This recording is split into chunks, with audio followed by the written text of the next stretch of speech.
Hello बच्चों, let's see the question. Should the energy of a photon be called its kinetic energy और it's internal energy?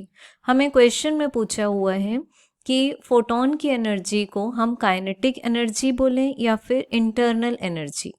So question के की concept को अगर हम check करें तो हम फिजिक्स में बोल सकते हैं कि जो भी एनर्जी एंड मोमेंटम रिलेशनशिप है जिसको हम लेना चाहते हैं किसी एक पार्टिकल के लिए, तो इसको हम लिख सकते हैं E square equal to P C whole square plus M not C square whole square, जहाँ p मोमेंटम है, c is the speed of light, m not is the rest mass of the particle.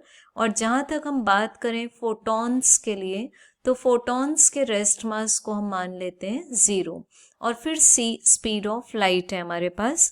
तो अगर हम m not को put कर दें 0 तो हमें रिलेशनशिप मिलेगा e square equal to p square c square. Therefore we can write energy of the particle is equal to momentum into the speed of light. अब क्योंकि जो फोटोन पार्टिकल है हमारे पास में, जो हमें क्वेश्चन में पूछा हुआ है कि इसको हम सिर्फ एक्सप्लेन कर सकते हैं on the basis of quantum mechanics, तो अगर हम क्वांटम मैकेनिक्स के अकॉर्डिंग ही इसको इस रिलेशनशिप से चेक करें, so energy of a particle is directly proportional to its momentum. और अगर किसी पार्टिकल के पास में मोमेंटम है, इट मीन्स उसके पास में काइनेटिक एनर्जी भी होगी.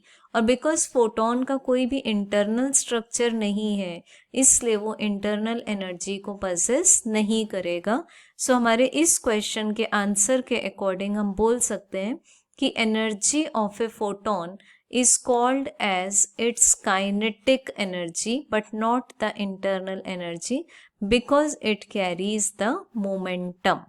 Hope you understood it well. Best of luck.